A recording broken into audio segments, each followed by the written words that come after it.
don't know if you know a lot about the fight. There was a fight to keep public housing, and then there was a fight to tear it down. And it was really pretty interesting to see the people from HUD come down and tell us, well, I just cannot in good conscience rebuild these large developments, forcing people to live in these terrible crime-ridden conditions. So the rebuilding of the housing projects, lower density, smaller units, was all for our benefit.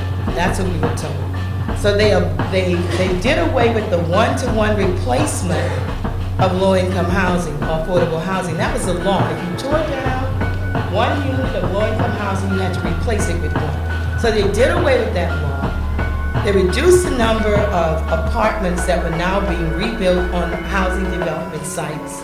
They changed it to mixed income, with a certain number, small percentage for low-income renters, and they then put in a whole lot of rules.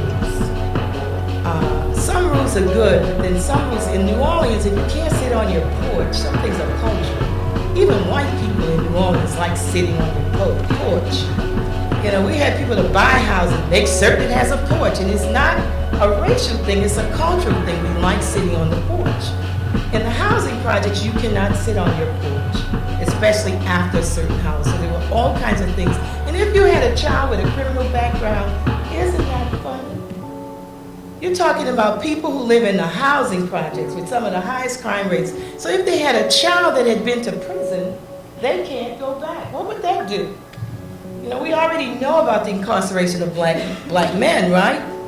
So you put something in place that doesn't allow a family to go back because of a criminal history. And we end up with beautiful, and I mean they are absolutely gorgeous, housing projects. And we got a new provost at Dillard, and I asked her, where are you living? Guess where she was living? In the housing project. I said, you know that's the housing project. She said, no, it's not. It's a mixed income. I said, oh, okay, it really has changed. So you're looking at a provost of a university living in a housing project. So the majority of the housing projects, she moved there, she didn't know, but still. Now we have large numbers of white people living in these housing projects. And we have large numbers of people who used to live in the St. Bernard project. I think this one is Harmony Oaks. They have really pretty names for all of them now. Now we say poor people would like to live in pretty places with pools and, you know, a low-income housing, they never give you flowers. That's how you know it's Section 8 or something. Because they'll build it and there's no grass, there's no little rose bush, you know immediately. We all know what it is because they don't put, landscaping. These are all landscaped.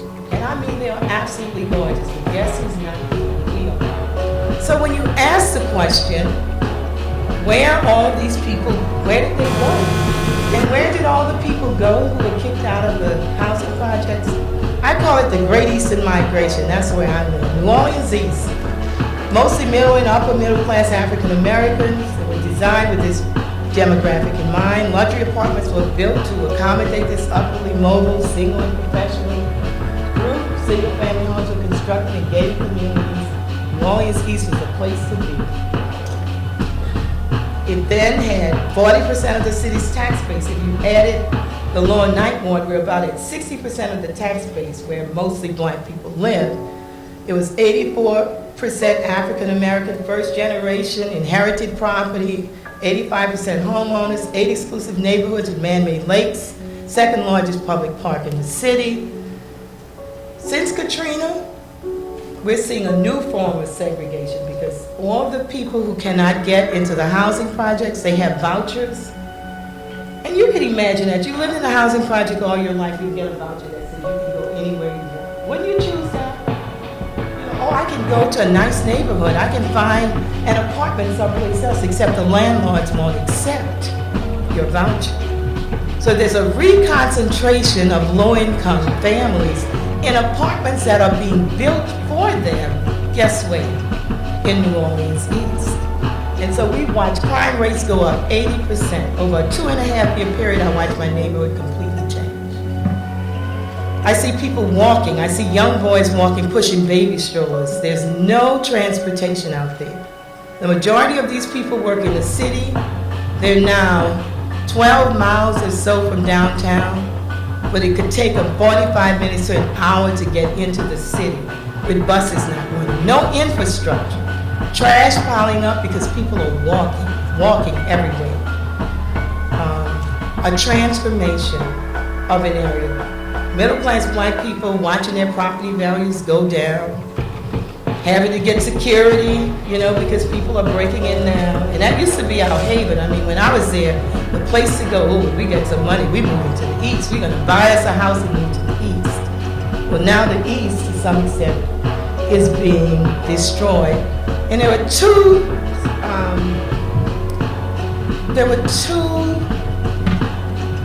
theoretical positions that were being thrown around about what to do with the poor. The idea of dismantling the housing project sounded really good.